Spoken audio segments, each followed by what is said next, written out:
Let's talk about different estate agency contracts and the different ways that you can instruct an estate agent to sell your home. So there are sole agency contracts, sole selling right, multi-agency contracts, and also joint agency contracts. We'll break those down and go into a little bit more detail. The most common way to instruct an estate agent is with a sole agency contract. So sole agency contracts are just choosing one agent to sell your property for you.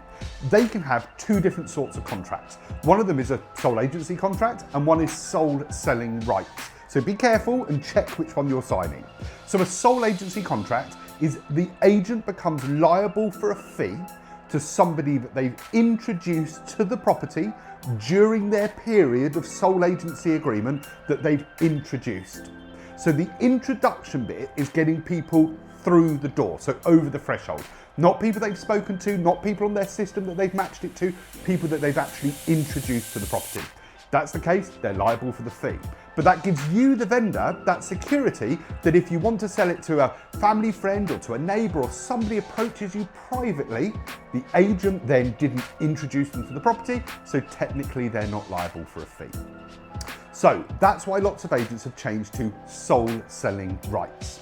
So the big difference is any time between in that sole agency period, if anybody is introduced to the property through you, through a family friend, through another estate agent, however that buyer is introduced to the property, they have the right for their fee. They'll manage the sale for you, they will do all the sales chasing, but they're liable for the fee if anybody is introduced to that property in any way. Another way to instruct an estate agent is by way of a multi-agency agreement. With this one, you can instruct as many estate agents as you want to try to sell your property.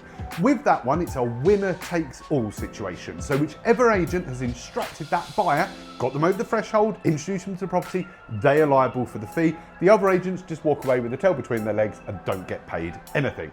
Estate agents do not like this option. We much prefer sole agency because we put our heart and soul into getting your property sold for you. If it's a multi-agency, there's a risk that you do all of the amazing marketing and advertising and Joe Bloggs down the road gets the phone call and gets the fee. And now we're on to joint agency agreements. So a joint agency is much more collaborative.